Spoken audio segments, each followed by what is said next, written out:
And we would like to welcome all of you wonderful car lovers out there to the CNC Auto Show. And I am Aaron Clements. I'm John Ryan. And our goal today, like always, is to give you some great information on ways to make that car, truck, or SUV safer, more dependable, to make it last longer for less money and less hassle. That's your baby, and we want to tell you ways to take care of that thing and to make it long-lasting for you. We want to say thank you to each and every one of you that tuned in and those that logged in. We're here to take your phone calls. All you have to do is pick up Smile and dial 706-863-5800. That's on Saturday mornings, 8:05 to 10. And you can also watch us live and learn more about the show at ccautoshow.com. And also watch us live on Facebook, and that's at CNC Auto Show.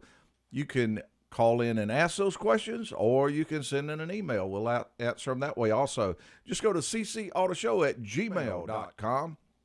And if you are looking for a good automotive repair facility, you can find that at ccautoshow.com. Also, just from the home page, just go down to a little box that says Find a Shop, and that will be a list of some fantastic Napa auto repair facilities. You can search for one in the area near you. We got a really fun show. We got some neat stuff going on this morning. And we will be talking about why VW, BMW, and Mercedes are under fire. There's an Easter egg that may reveal how much horsepower is in a car that's coming out. That'll be kind of neat. We'll talk about that. So buckle up those little seat belts, and we will get cranked up and get on the road. Want to mention the tech tip quiz before we go to those wonderful phone calls. And, of course, the winner will receive a tech tip quiz prize package, which includes a hat or a coffee mug and the I Answer the CNC Auto Show Tech Tip Quiz golf shirt, which is really neat, very special. All right, here we go. John travels a lot. He has a late model car when he travels by car, and a very nice 98 Buick LeSabre that he leaves parked at the airport when he flies. He bought some lottery tickets, and they caused his battery to go dead. That was on the 98 Buick. Okay. Why? And so if you know the answer to that, you give us a call. And John Ryan, what do we do best? I don't know, actually. Oh, come on now. Work with me. Let's go over to Jason. Let's try that out. Okay, wait for it. Hey, Jason, welcome to the CNC Auto Show. And what can we help you with? Yeah, good morning. Hey, well, I'm a pipe fitter, not a mechanic, but I try to do anything I think I can. And I'm about to drop my fuel tank on my pickup, and lo and behold, they put the filter in the tank on this truck, and I got the AC Delco fuel pump and the filter. I'm gonna drop it to any words of advice and wisdom, precautions to look out for. I know John Ryan's gonna have a lot of advice, but I gotta ask John Ryan this also. John Ryan, have you noticed that most pipe fitters do almost anything? That's true. They do. I mean, they do carpentry work. They do. I don't know why that is, but that's what I've noticed over the years. Well, here's our mentality. I we guess. don't have to know everything. We just got to know how to figure it out. Well, and I think that is part of exactly what you're talking about. They are used to having to figure certain things out. So it really don't matter whether it's a cabinet or a table or whatever it is.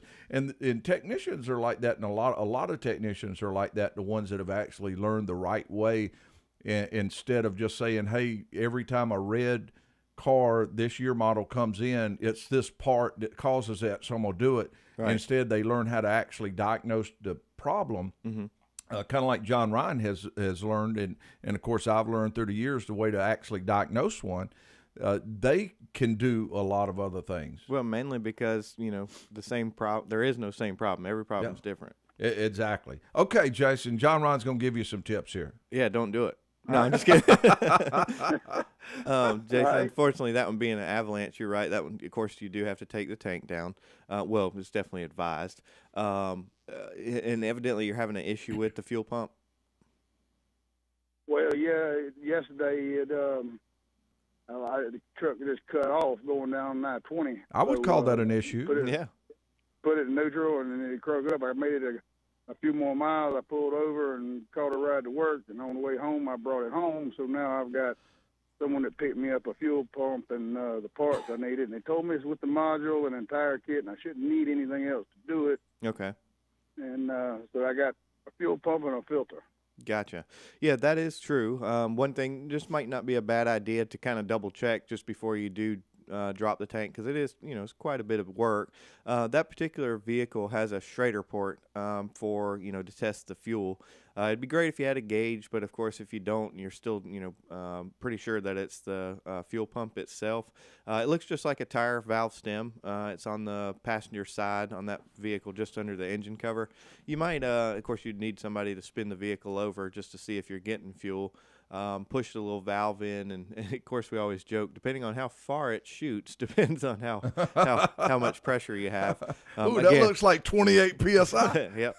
Of course, ideally, having a gauge, which you can buy inexpensive at Napa, and see if it has fuel pressure. Because I would hate for you to put a fuel pump in there and then find it's a crank sensor or something relatively simple. John Ryan, you're missing the important thing. What's that? Pipe fitter, and he was on his way to work. How many miles is on this car, Jason? That's true. 212. That's what I thought. 14,000. And my guess is it's probably the original pump, right? Well, yeah, I ain't never given no trouble before. I've had the truck for 10 years. Yeah, how do pipe so fitters also squeeze so many miles out of every part on the car? I don't know how that happens either. They could. Well, I put another 40,000 on a Harley in the last 4 years, so that ain't all. It could have had a lot more than that. So you're not wasting money if you put a fuel pump on the car. I promise you. Right. No matter what. Right. Now I want to ask John Ryan one more thing on here, just to be on the safe side. 04 Avalanche. Mm-hmm. That's not the model that had the little pigtail.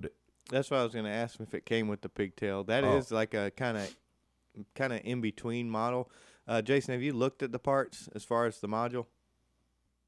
I have not unboxed the module at all. You might look at that. They've actually updated the connector. Some of those were a perfectly square connector, of course, with 4 wires in it. And now they're more of a, I don't even know what shape that is. What is that?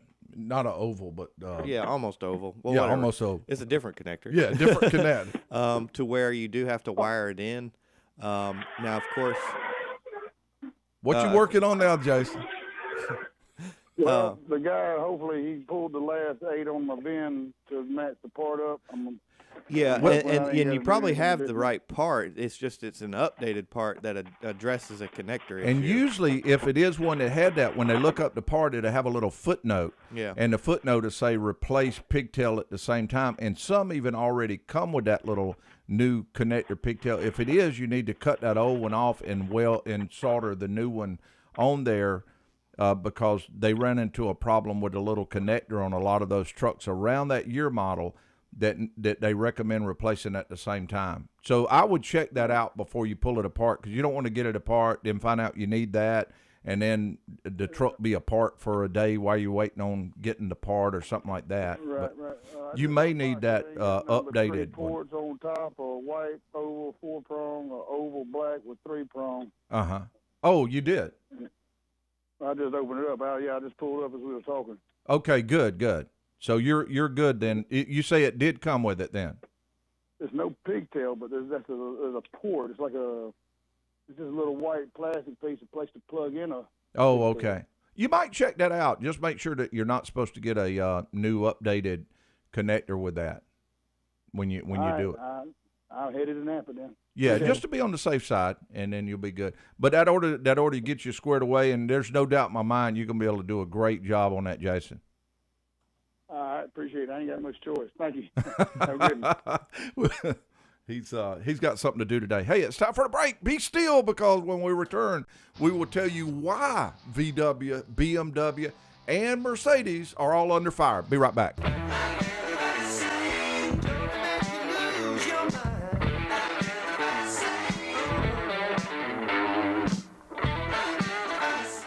Welcome you back to the CNC Auto Show, and we also welcome your phone calls. That number 706-863-5800. That's Saturdays 8 to 10 Eastern Time. And I mentioned before we went to the break that we would let you know why VW, BMW, and Mercedes are under fire. Well, it seems that they had been putting some animals in gas cages to prove that their diesel engines were clean, and reports have emerged claiming that the same foreign auto companies tested it on humans also. The test focused on short-term nitrogen dioxide inhalation by healthy people, and then they were examined after inhaling the gas for several hours. And Volkswagen Group said in a statement that the company explicitly distances itself from all forms of animal cruelty, and it claims it contradicts their ethical standards, and that the disgust of many people's feelings absolutely understanding. And so, in other words, they're very sorry that happened and don't plan to happen again. Of course, at one time that was a very common thing. Yeah. That a lot of the drugs were tested. Yep. And I assume that a lot of things still are Probably. tested on animals, and it is kind of bad to think about, though. Okay, if you have a question about your car, truck, or SUV, you give us a call, 706-863-5800. That's 8:05 to 10 Eastern.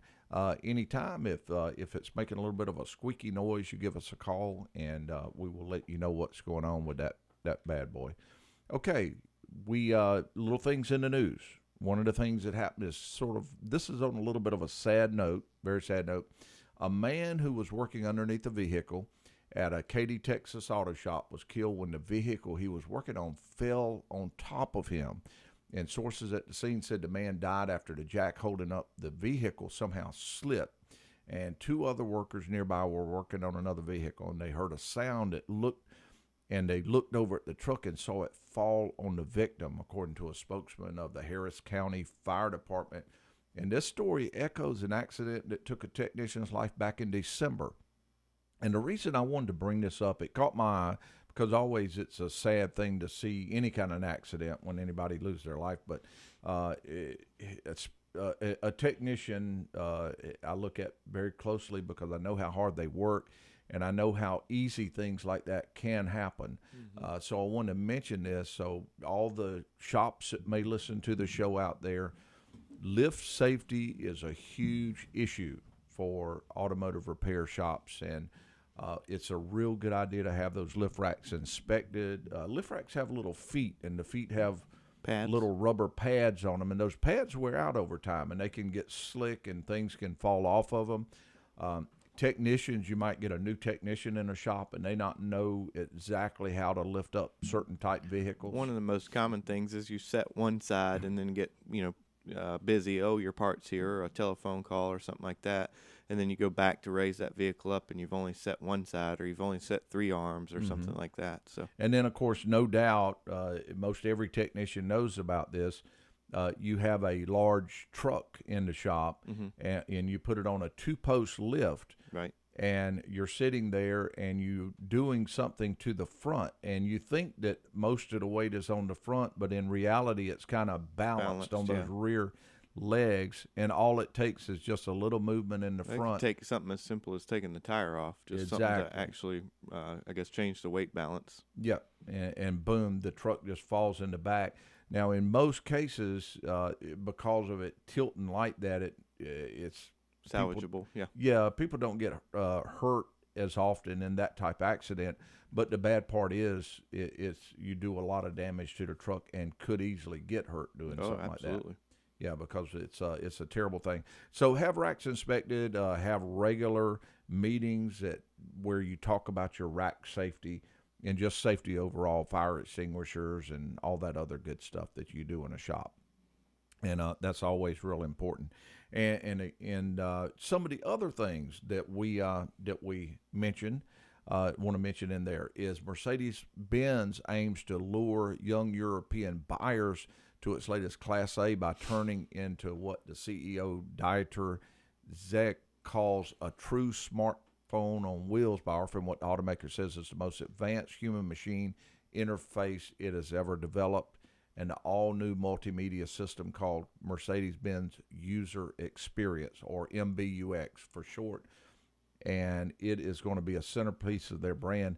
But as I was reading all the things that's on there, the options available, they're available on a lot of cars now. Yeah, I mean, that's the because thing. so many cars are pretty much smartphones on wheels. Right.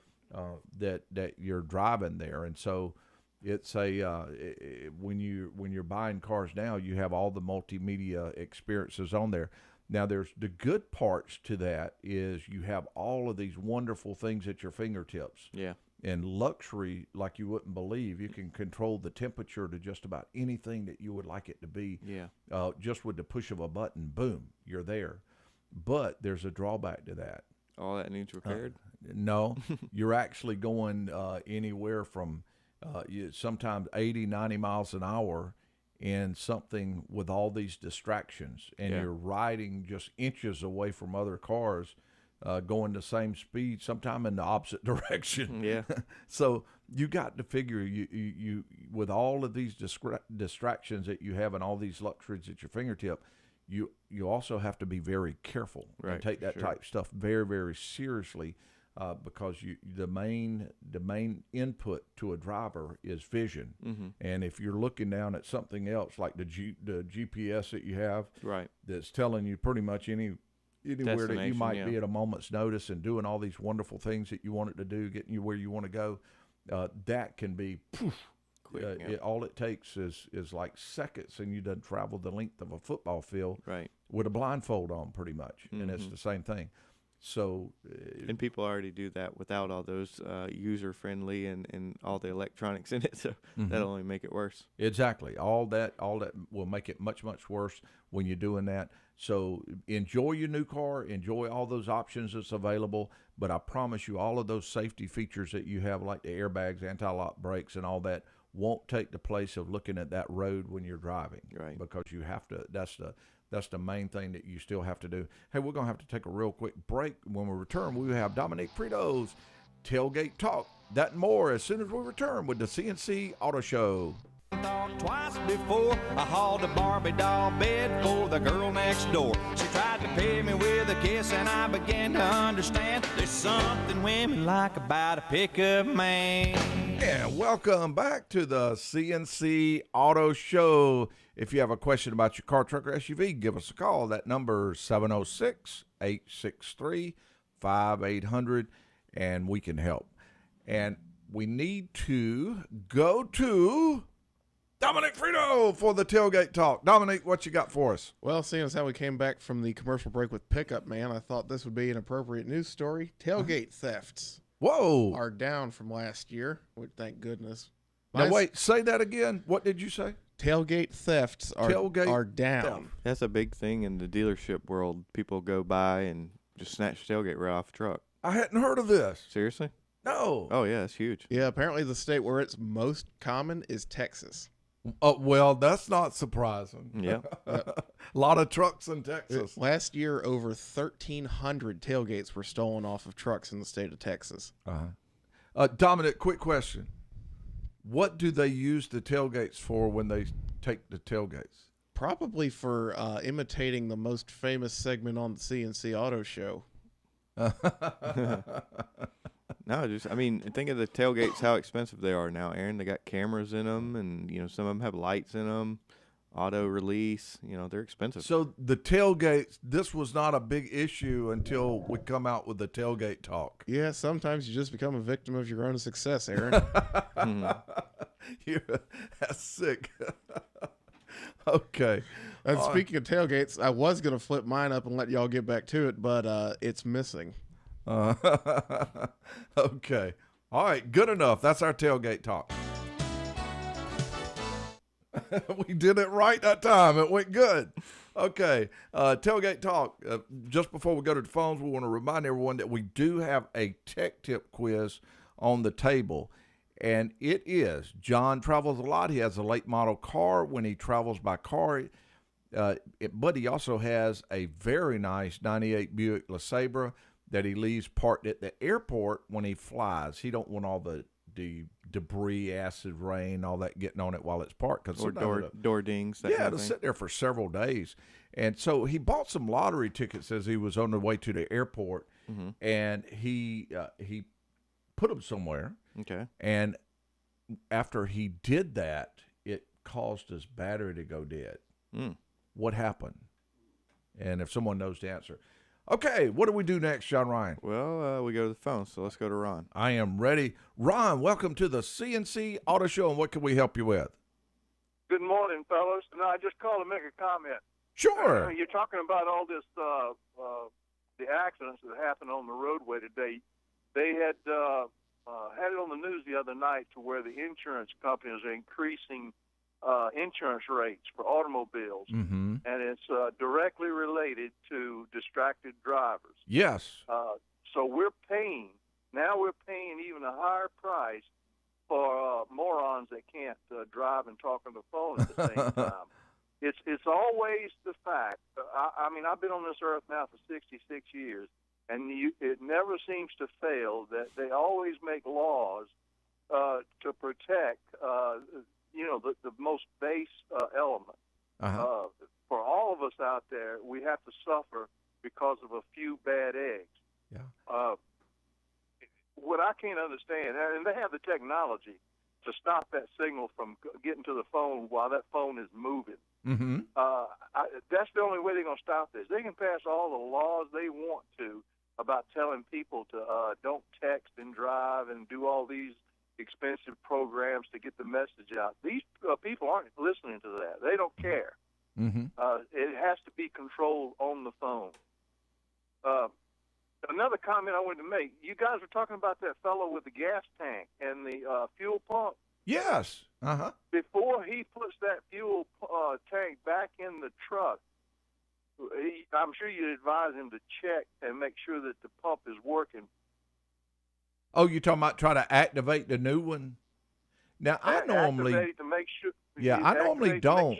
What we normally do... Now, of course, we always, when we find one bad, we've diagnosed the vehicle, so we know you have the right power, we know you have the right ground, everything's there, and what we normally have to do is just assume that we're going to get a good part, and that's one thing technicians are real funny about. They like really good parts because so that is no frustrating. Way he can check. Yeah. There's no way he can check to make sure the fuel pump is good because he could definitely in my experience, just because it's out of a new box don't mean that it works. Yeah, that's true. Deron, he could definitely put power and ground to it. Typically, a technician uses something like a power probe, that you can kind of safely do that, mainly because you don't want to have that fuel pump, submerged in fuel, and then, you use two jumper wires and cause a spark, and then the fuel pump and you don't work. Those kind of things. But it's not to test your fire extinguisher, though. Yeah, it's not a bad idea to test it. Kind of like you said. That's a lot of work. It is. It's a lot of work, so it's not a bad idea. When you put that fuel pump, you go through the trouble of dismantling, taking that fuel tank out, right, and then putting maybe a faulty pump back in it, and then putting it back in. Right. You're liable to throw a wrench somewhere. For sure. But Ron, you are right. That's one thing that we did learn many years ago is new means new. It don't necessarily mean good. But exactly right. One thing technicians do, if they get a particular part, a brand of part, and that joker don't work, it don't take too many times before that technician, I don't care if they pay them to do it again 3 times and everything, they just don't want to do it twice.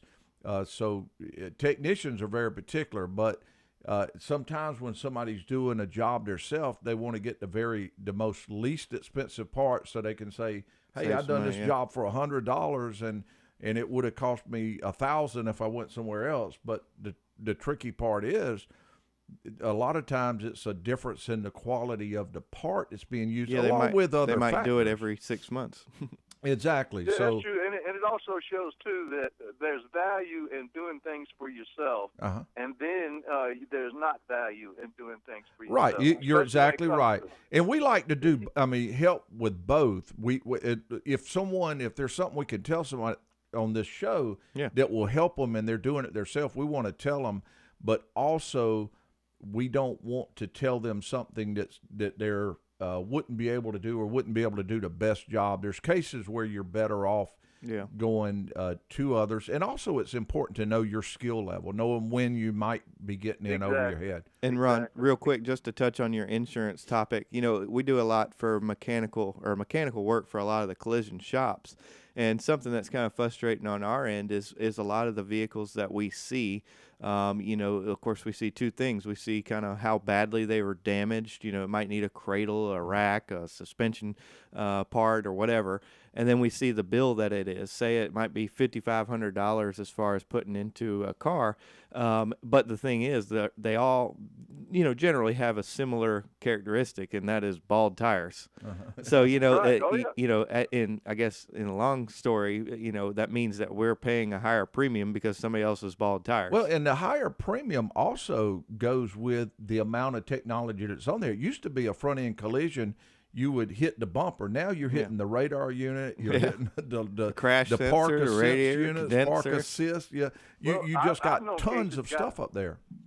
I've known cases, guys, where an insurance adjuster has totaled out a vehicle just because of the airbags. We Oh, see yeah. that on a All regular the time. basis. Yep. Absolutely. Mhm. Ron, great comments, man. And Ron- Fantastic. Ron, that's also another reason why it has a weight sensor in the passenger side.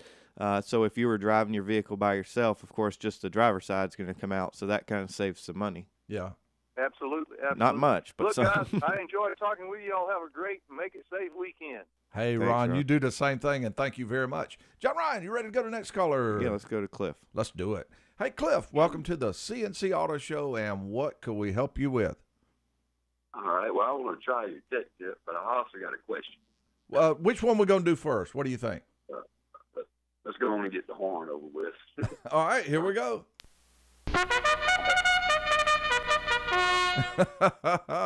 All right, Cliff, we did that part, and what is the answer to our tech tip quiz? I'm just going to say he probably put him up in his glove box and didn't shut it all the way, and the light stayed on. That killed his battery. Oh, doggone. Cliff, you're close. We can almost see the answer. Oh, that was a hint, wasn't it, John Ryan? Could have been. That was slick. That was really slick. Cliff, that might have been a hint. It wasn't a glove box that he stuck them in. What happened? I could see myself doing this. Oh, good gracious, that's a strong one. In the little visor with the little mirror. Oh my goodness, that is crazy. The crowd, they're going, wow. How did he get that? Oh, I don't know, but I think he did good. Well, we might have led him to the trough just a little bit. I just don't see how he would have come up with that on his own. I think I need to split my winnings with John there. This is amazing, man. You are the winner. Hey, Cliff. Yes, sir. If it's okay, we're gonna put you on hold a little bit, and then during the break, there's a chance they may go ahead and write your information, and then as soon as we come back with the show, then we will be ready to answer your question. All right. Thank you very much. Sound like a deal? Yes, sir. Fantastic. I love it, and congratulations. And we're going to take a real quick break. When we return, we'll be talking with Cliff, answering his question. Then we'll also give you 5 red flags to look for when you're buying a used car. That more when we return with the CNC Auto Show. Sitting in the back of a long white Cadillac, train was a crash. And welcome back to the CNC Auto Show. And we also welcome your phone calls, 706-863-5800. That's Saturdays, 8:05 to 10 Eastern Time. And we were talking to, he used to be known as Cliff. Now he's known as the Tech Tip Quiz winner. That's right. Yeah, that's huge, Cliff. And congratulations on being a winner. And you also had a question for us. Yes, sir. It's kind of a long one, but I'm going to throw it all out for We're ready. Last Thursday, I'm riding down the road and I heard a slight hum. And so I started playing with the steering wheel, and if I turned to the left, it'd go away. Mm-hmm. So I come up with, okay, that's probably going to be in my tire or wheel bearing, not sure. Well, on my way, before I got to work, I went and put on brakes behind a car, and my pedal started kicking back at me against my foot. And I said, oh, man, that ain't good. That's probably ABS. Well, nothing else happened. They run fine the rest of the way to work. Well, then on the way home yesterday, it did the same thing, kicked back. That's in the morning. It kicked back against my foot when my ABS light came on. So I drove it home. I parked her. And last night I had to go out, so I jumped in and took off. It run fine, and the light was out. So that would be my question: is there anything I can check? I knew about the wheel sensors or Speed sensor. speed sensor. Yes, sir. Mm-hmm. And so I looked at all that. I didn't see no broken wires. Don't even see no real buildup too much around it. Just regular, a little bit. And that's where I'm at. The light is out today. Now, And it did the run good. roaring noise stop, or does it still have the roaring noise? If I'm kind of going to the rightish or straight, you'll hear it. And if you turn the wheel to the left, it'll go away. Oh, okay. Yeah, I think Cliff, the problem you're describing does sound like a bad wheel bearing. The pedal kicking back. What happens a lot of times is the bearing itself gets some play in it, so it has some lateral movement to it, and the sensor can kind of get a faulty reading, mainly because it's seeing the play in the bearing. It might either increase the speed or decrease the speed kind of drastically. So the ABS module picks up on that, and of course it's thinking the wheel's locking up, or it's actually giving you a panic stop. So it does sound like you have a wheel bearing issue, especially with the noise. Yeah. The And ABS sometimes light. that can cause shavings to get on it. Yeah, too, a little exactly. bit. Yeah. Now this would be a great thing if you had a scan tool that you could read ABS codes, because that will typically point you to the bad wheel bearing. But it does sound like being front and, the steering input has a lot to do with the noise. Feels like it's going to be on one of the front wheels, of course, but it would be a good idea to go ahead and get that inspected, because obviously, any type of wheel bearing issue needs to be addressed as soon as possible, especially if it has enough movement to affect the ABS system also. And Cliff, one thing that I've learned over the years is you can be sitting in a car and you can swear that noise is coming from one particular side, say the right side. Right. Or you might turn it this way, so you say it's got to be that other bearing. It's almost impossible to tell. You pretty much need to put it on the rack and listen to it with a listening device, or if you like to work with it yourself, jack it up and make sure you use jack stands and all that. Yeah. But listen to it with a listening device to be sure which side that it's Being coming from. that this is a 4x4, that ain't something I would tackle at the house. They got a lot of little doohickeys in it I got to pull out and all that. Yeah. Yeah, it does have some locking hubs. Did you mention what kind of vehicle? I know you said four-wheel drive, but 2004 Super Crew 4x4. Oh, okay. Yeah, it does have some locking hubs. Luckily, those aren't horrible, but you do have to have a pair of serious snap ring pliers to get the hub off, and of course the inner axle and all that kind of stuff. So I don't know that I would tackle it at home just because of the size of it. Some huge bolts back there, some 21 millimeters.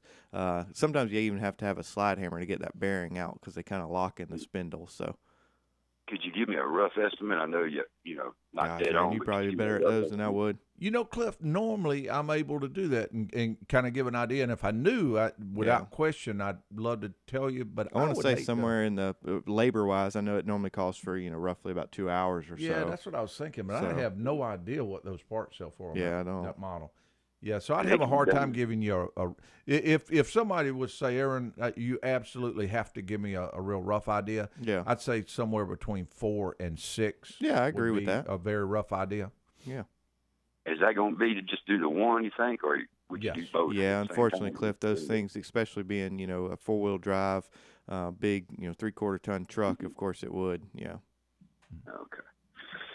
Oh, goodness. All right. Well, I do appreciate it. Well, at least I got to take you. Good news. bad Yeah, news. you did, man. You are the winner. You could And- sell all your prizes and get 3 bearings. yeah, on eBay. Oh, well. Hey, I'll try that. Hey, Y'all Cliff. guys have a great weekend, and thanks again. Thanks. Thank you very much. Number to call, 706-863-5800, 805-10 Eastern. John Ryan, who will we be talking to? Next up's James. Okay, James, welcome to the CNC Auto Show. Good morning. How And- y'all doing? Good morning. What can we help you with? I have a 99 Yukon with a 5.7 liter motor, and I'm getting a code that says random misfire and a cylinder 7 misfire, and it'll run fine for hours, and all of a sudden it'll just start shaking, like the engine's just shaking like it's missing real bad. Right. And then do it for a while, it might stop. I might shut it off and try it again, and it may be there, it may not be there. It's just random. Yeah, it's random. And yeah. I've changed the distributor, distributor cap and rotor button. I put an AC Delco on it and AC Delco plugs, Okay. a fuel pump, and a crankshaft position sensor. Right. I'm still doing it. James, that particular, of course, those codes kind of go hand in hand. A random P0300 is basically saying that there is a misfire in the engine. You're lucky enough to have a P0307, which, of course, indicates that cylinder is misfiring. What we see the most on, especially after all the tune-up parts have been done, now a technician could catch this because they have a lab scope. They could watch the firing line of the plugs and all that. They would notice that it's not ignition and it's most likely fuel.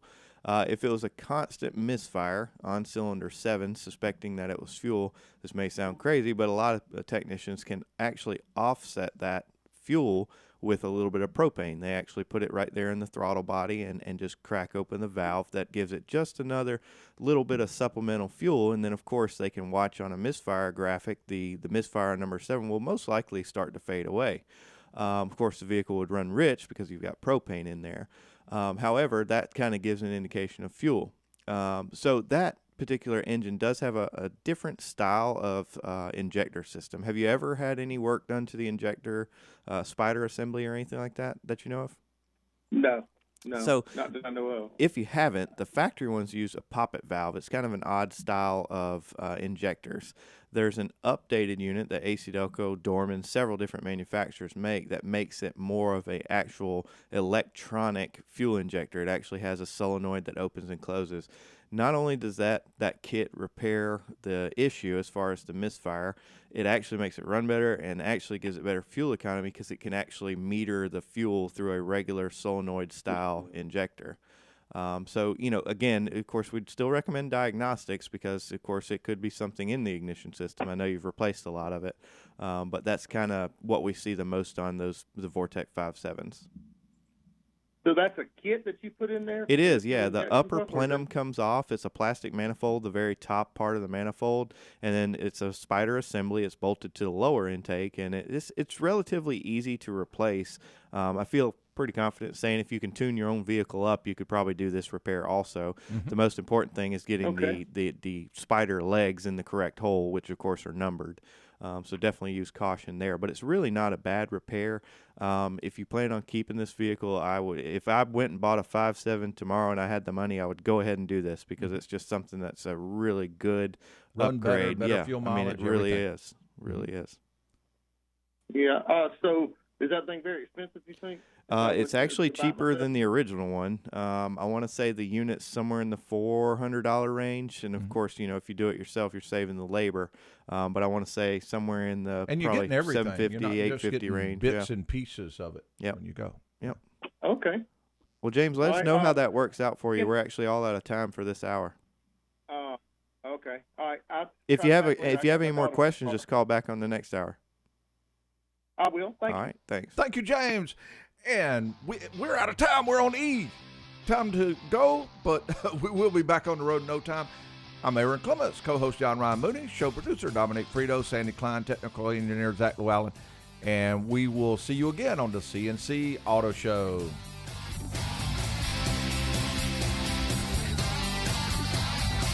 Live from the Car Care Studios, it's the CNC Auto Show with your personal on-air and online automotive service advisors, Aaron Clements and John Ryan Mooney.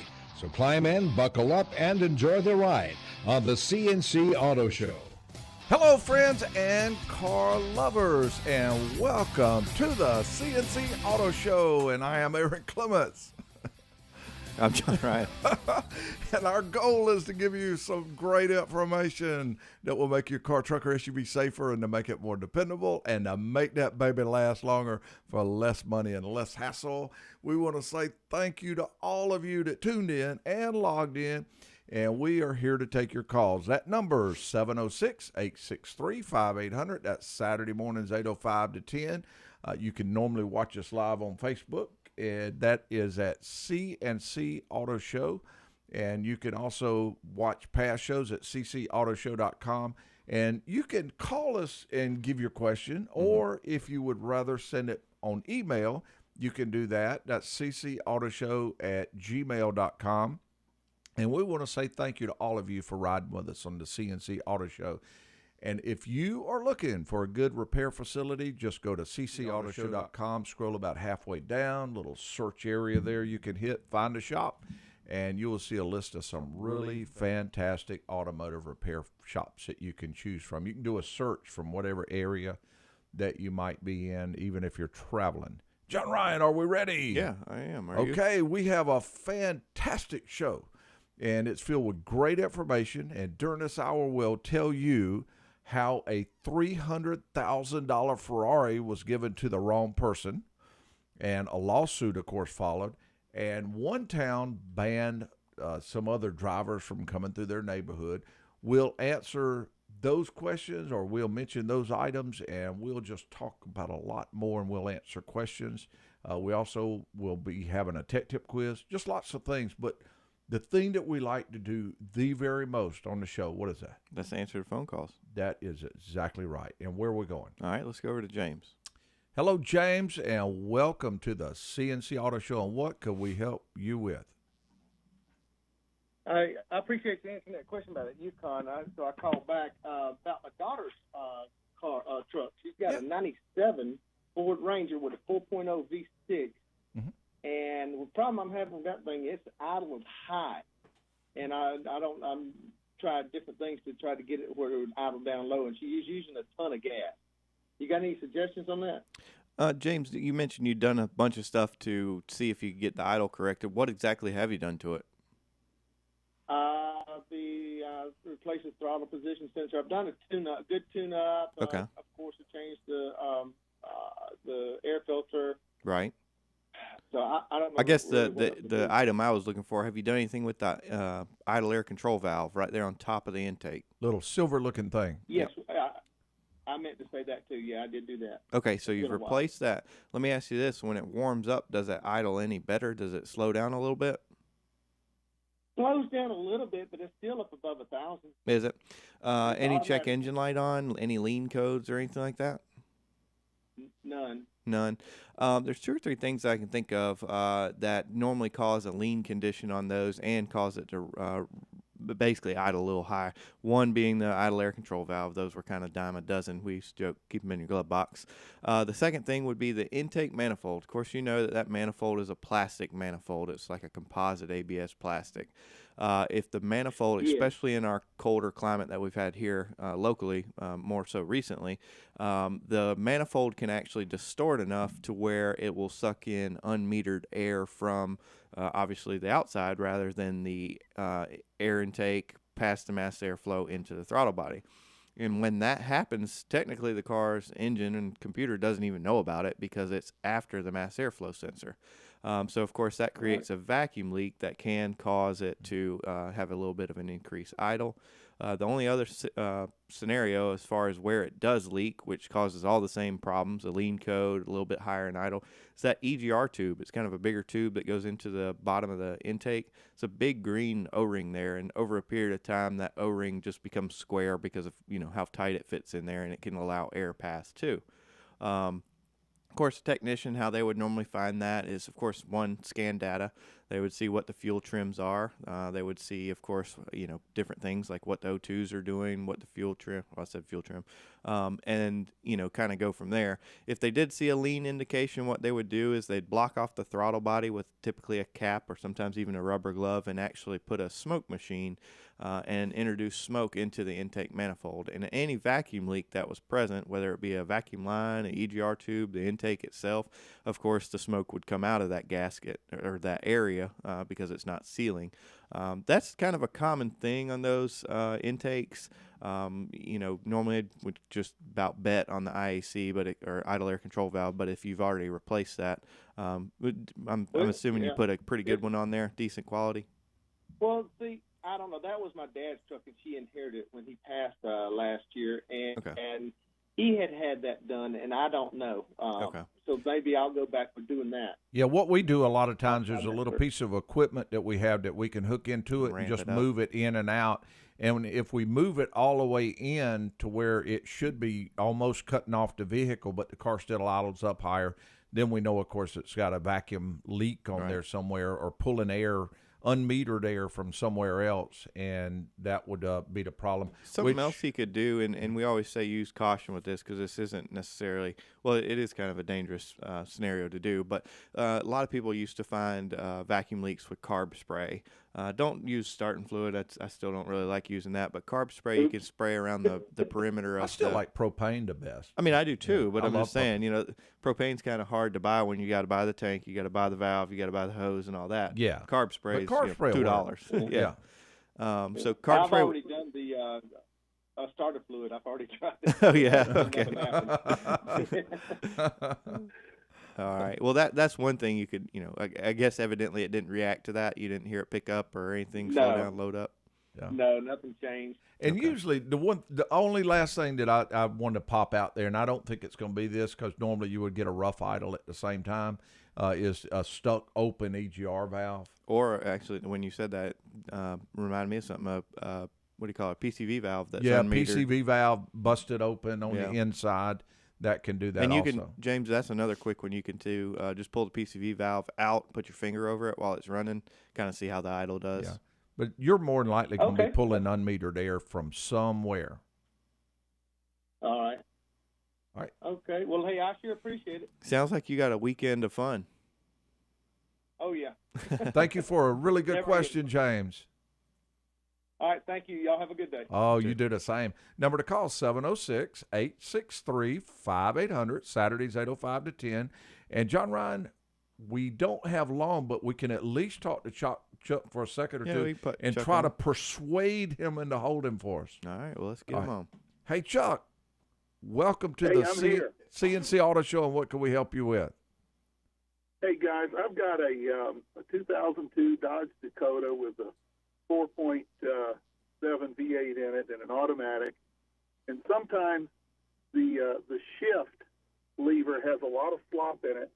And if you're not careful and make certain that you get it all the way into drive and it's kind of hanging between drive and neutral, it'll go through first and second, and then it gets all screwed up. It doesn't know where it is. And all you have to do is shut the engine down, wait 10 seconds, and restart, and make certain you have it in drive, and it works fine.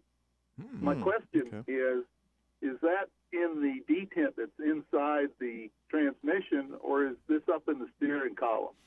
Actually, I hate to say this, Chuck. It could be both, or one or the other. That particular cable, where it attaches to the steering column, of course, it has is that a phenolic bushing? What is that? I believe it is. Yeah. And the bushing can get some play in it. So not only are you moving the cable, in and out, now you're moving the actual barrel that the shifter is connected to left and right. So there's a lot of play there. But typically, that's something that's kind of all the time. You mentioned it seems to be somewhat intermittent. Is that correct? Yeah, well, each time that it happens, I know right away that I just didn't pull it down. That you didn't into quite drive get it right. Hey, Chuck. Yeah. Can you hold for us for just a minute? All right, we're gonna be right back with you. We're gonna take a real quick break. When we return, we'll be talking with Chuck Moore and not Chuck Moore, but we'll be talking with Chuck, and we'll answer more questions and we'll have a lot more fun. So we return, CNC Auto Show.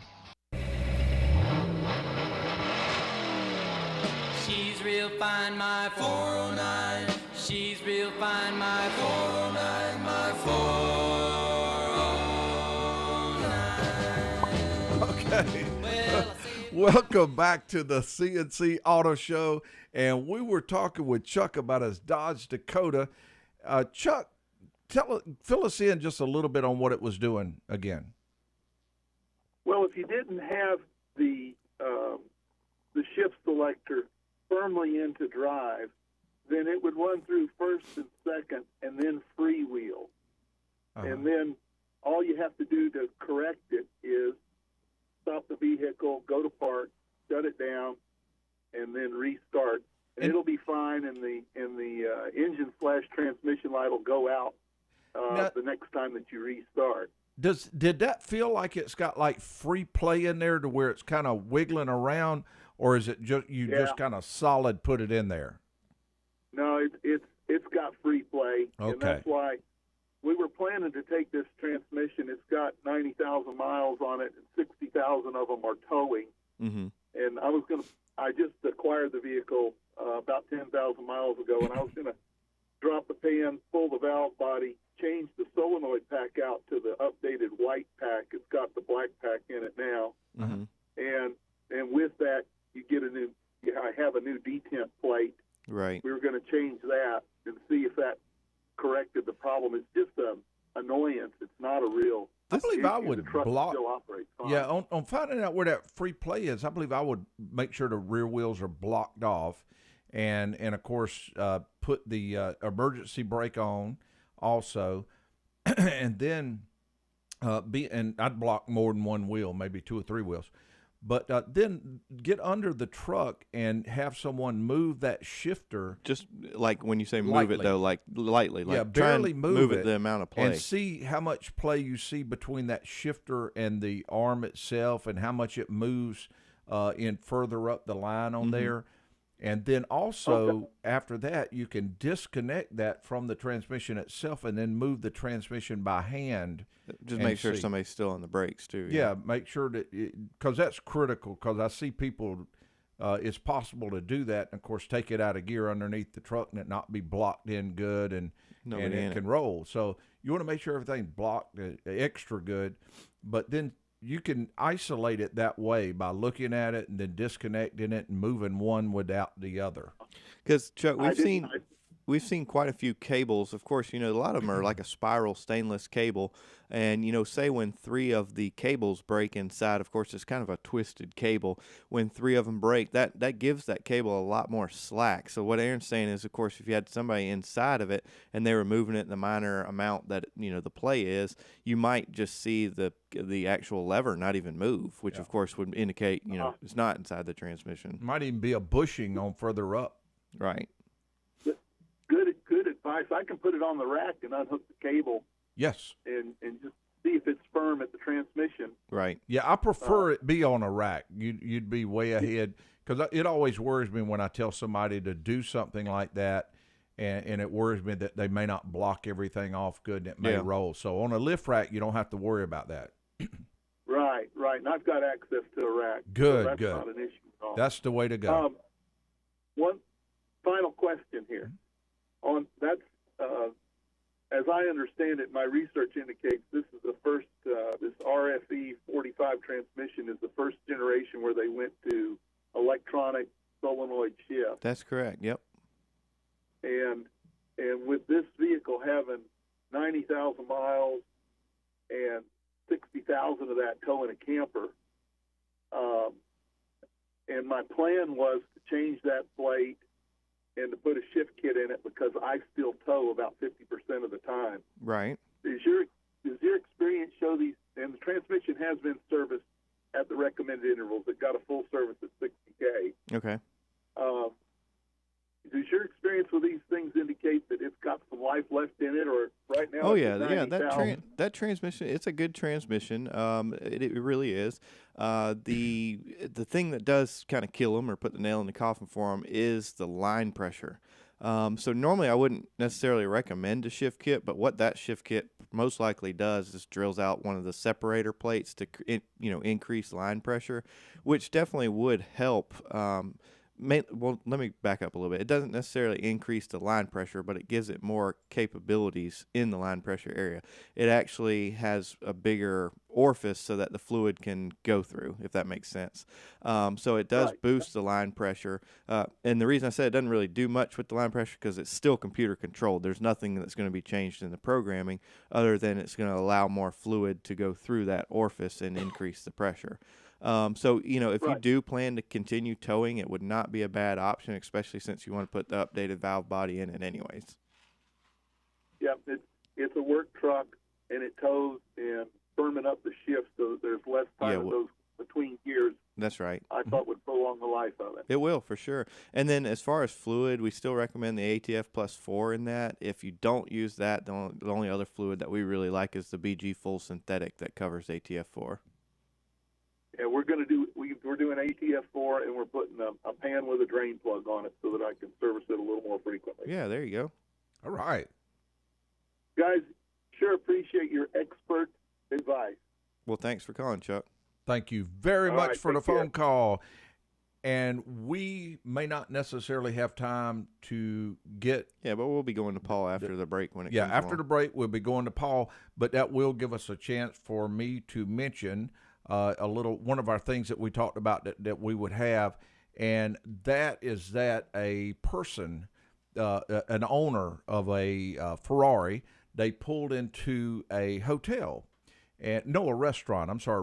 Now, this was a $300,000 car that they pulled into the restaurant with, and they, of course, handed the valet person the keys, and the person went to park the car. Mm-hmm. Well, they didn't go park the car. They kept going, and what it turns out is that they just took off. Now, this was at a restaurant. Now, also another one, a lady convinced a valet person to give her the keys to another man's Ferrari. This was a $300,000 Ferrari Spider, and he took off with the car. It was a yellow 2014 458 Spider, and they went on a joyride with that one. So be careful when you're going to a hotel. Those little name tags are pretty cheap. Yep. when you give your keys to a valet driver. Okay, it is time for a break, and when we return, we'll be going to Paul and also the Tailgate Talk and more with the CNC Auto Show.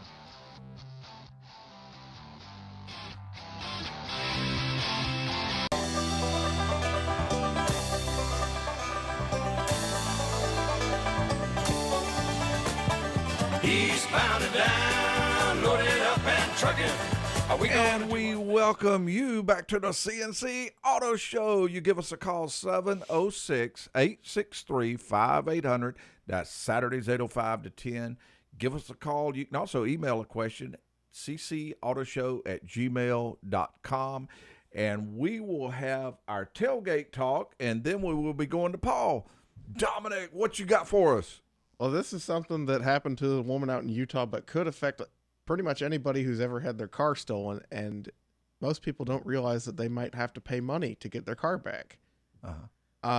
There was a woman out in Utah. She had her car stolen while she was at church on Sunday night, and she called the police department and reported it stolen. They told her that they found it in Salt Lake City, which was a couple hours away from where she was. And they had to tow it back to where she was. And then she said because that was the only car that their family had, she had to arrange transportation to go pick it up. It took a couple of days to get there.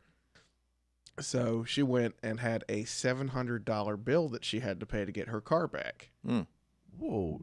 So she had to pay for the towing. It was $150 for the tow, and then it was $40-something a day every day that she didn't come get it. Wow.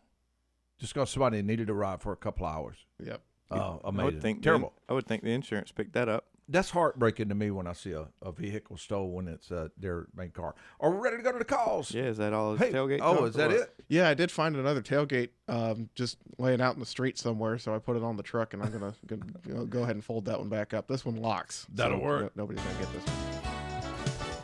That's our Tailgate Talk. Dominic Frito. Okay, John Ryan, are we ready to talk to Paul? Yeah, let's go to Paul. Hey, Paul, welcome to the show, and we appreciate the phone call. What can we help with? Hey, how you doing? Lovely and sweet. Love your show, man. Y'all are awesome. Man, you awesome for giving us a call. Thank you. I have a 93 Corvette C4 with the LT1. Mm-hmm. I ran out of gas a while back, and ever since then, on slow acceleration, I'm getting little backfires. I don't know if it's misfires or backfires, but, I mean, once you get into it, it runs just fine. But it gives off this little popping sound, and it sounds like it's coming. I mean, it sounds like it's coming from the exhaust pipe, but I'm not sure. Yeah. They're real subtle, though. Paul, any kind of check engine light or anything like that? No, sir. So just under light acceleration, you seem to feel like a misfire in the engine. Is that what you're saying? Yes, sir. The one thing I do know about. Go ahead. I had the fuel filter changed, the spark plug wires, spark plugs, and they put some kind of heavy grade fuel injection cleaner in it. Right. I mean, it runs fine, it just, like I said, just on the subtle, like when you're cruising, you know. Okay. And it started this only after the fuel. It didn't start it after all the parts were put on, did it? No, sir. That was after the fact. Okay. It started after I ran out of gas. Yeah. Paul, I mean, there's several things that a technician would normally check to see, you know, kind of where that backfire, the misfire is coming from. One thing about a LT1 is it definitely has to have proper fuel pressure. It's a relatively higher fuel pressure compared to some of the older like TBI engines and stuff like that. So, you know, unfortunately, when they are ran low on fuel, it can do some damage to the fuel pump, mainly because the pump can actually lock up simply because there's no fuel to lubricate the pump itself. So that's a possibility. And those injectors are a little I was about to say that. I didn't yeah. even want to jinx it, but that's what do they call it? Multi-tech? Yeah, or multi-tech or whatever. injectors. They were a little touchy. They were. Matter of fact, one of your friends had one. We put 8 injectors on, and they would do just that. They would not spray the proper amount of fuel, but then when you gave it a lot of throttle, it would open on up, and of course, you know, they would spray the proper amount. But a technician would check it several different ways. One thing would be the data stream of the computer. They would kind of monitor things like the O2s, the fuel trims, and you know, 94 it was a little, or 93 was a little early for a misfire graphic, but some had it, some didn't, so they could kind of get an idea which cylinder it was on too. Mm-hmm. Okay. If I had to guess, I would say your issue is probably coming from the injectors. Now, whether they're bad enough that I would recommend replacing the injectors, that would be another question. Kind of depends on how much it bothers you. But it's kind of like a spray can of hairspray or something. You were spraying it, and it's not a nice atomized type spray that comes out. Instead, it's a little dribble. And then if you were to hold it all the way down, then it might push enough pressure so it would atomize really nice. So it sounds like that's most likely what you're going to have. That was a perfect analogy with the spray paint. Yes. Awesome. Yeah. Mm-hmm.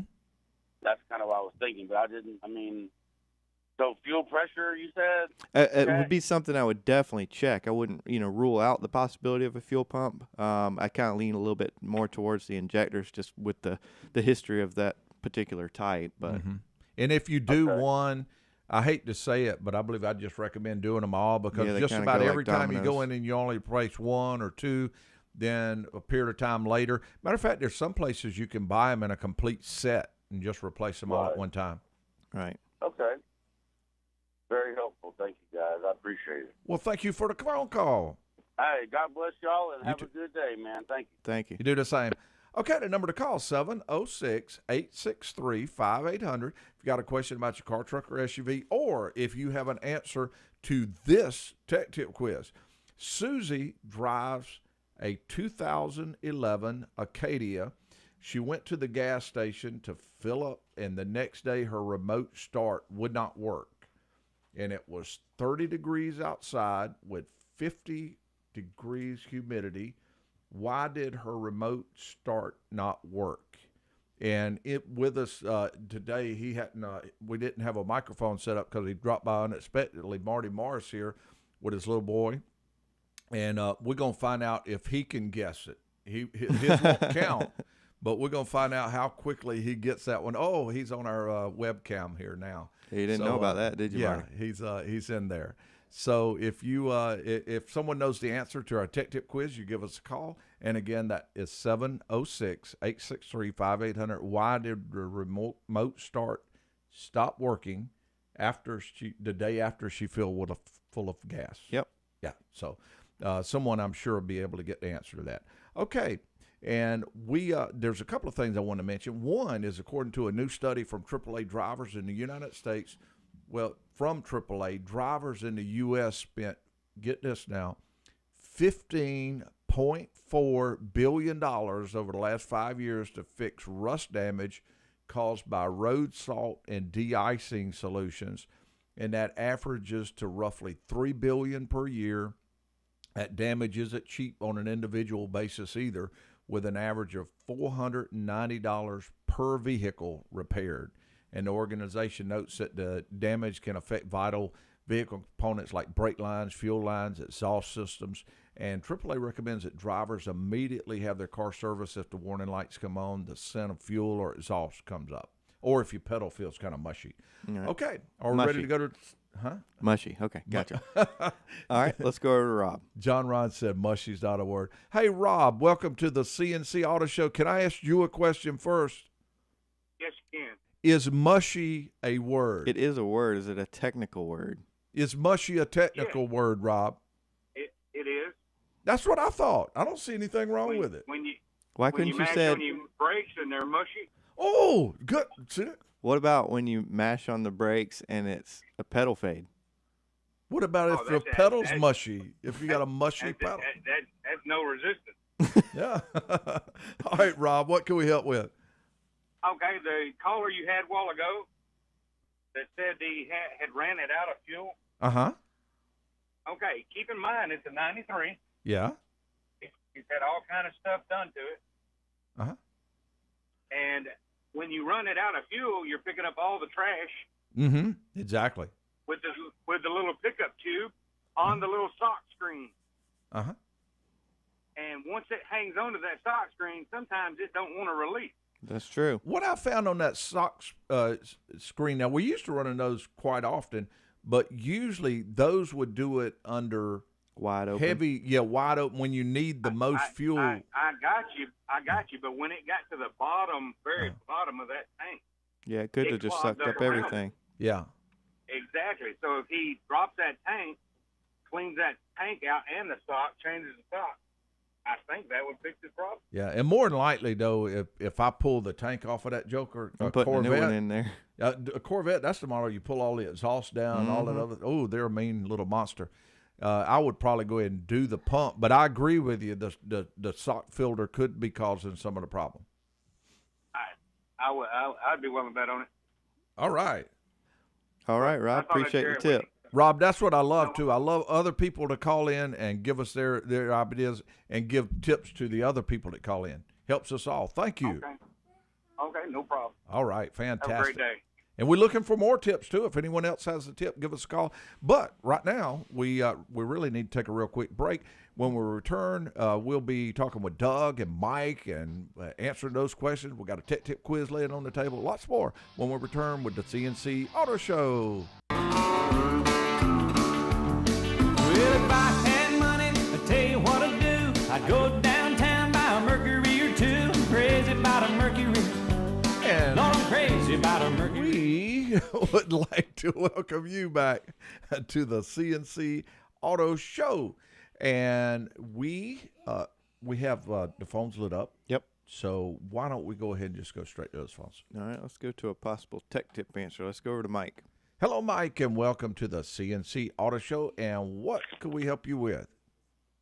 Yeah, on the quiz. Oh, the quiz. We got to do something before we do the quiz.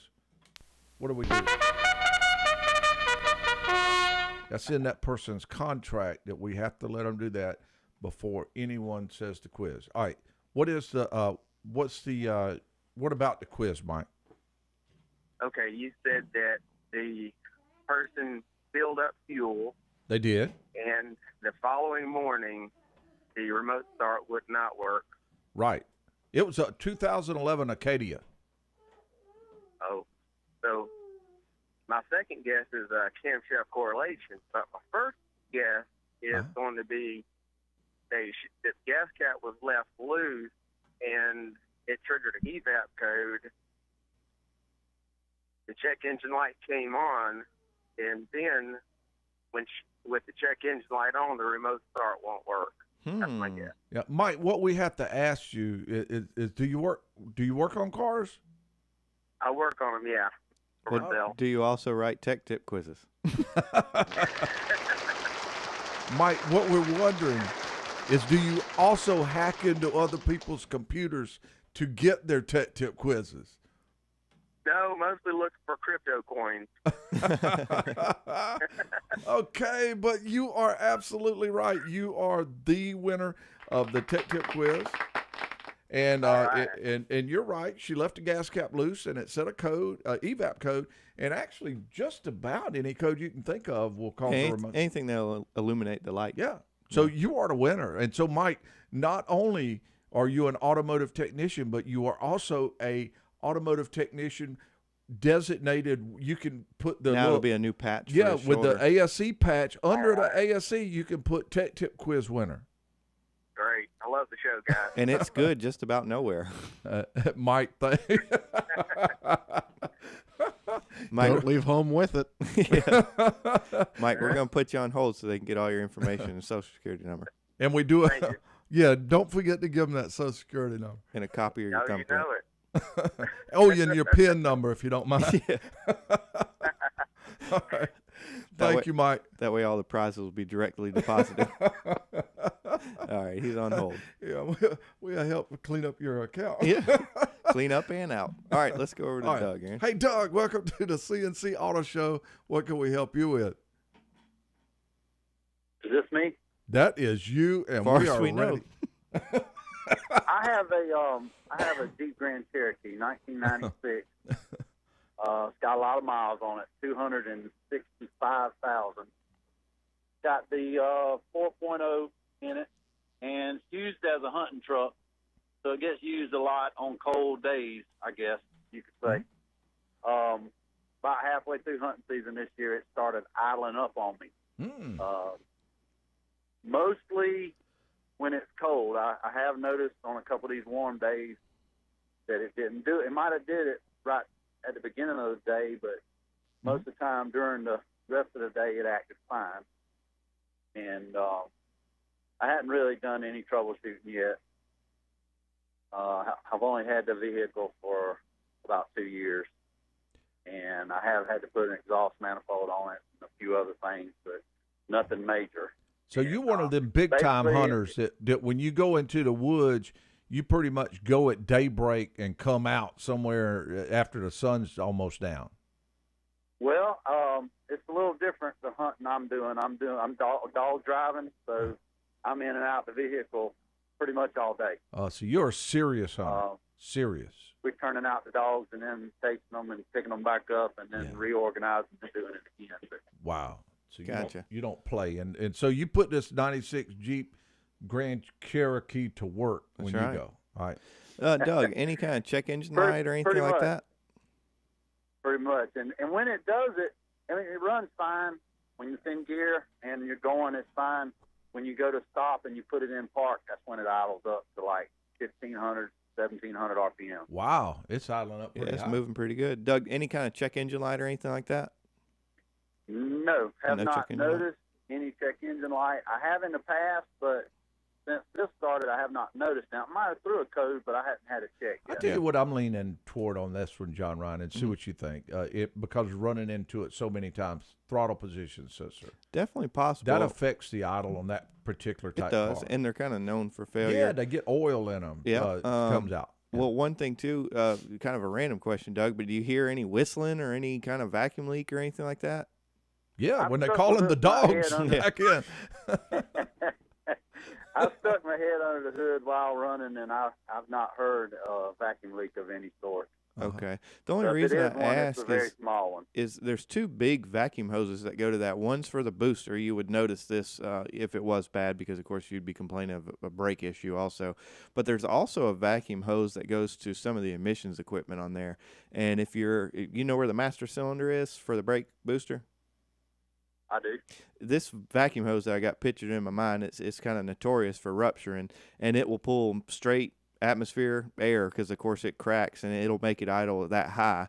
Now normally an IAC, if it was, or an idle air control valve, it wouldn't cause that, but this vacuum line for the emissions will pull so John much Ryan's air got in it there. pictured. I'm sitting right next to him, and I can see it right inside his ear. And I can tell you exactly. It's there. It's a 90-degree hose, and it splits right down the middle, and that's straight manifold vacuum. That's like you drilled a hole in the manifold, and it'll pull in a lot of air.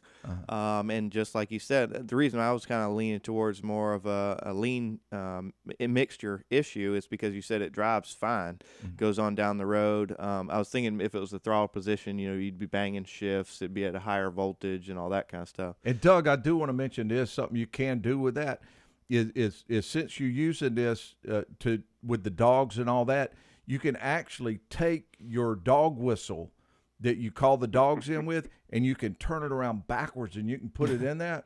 And then each time you crank the Jeep up, it will call the dogs in. Yeah. You could use it to your benefit. And you won't have to do it yourself. It'll be like an automatic dog retriever truck. I actually have brakes on my dogs, so I don't really have to call them. I just tone them and they quit.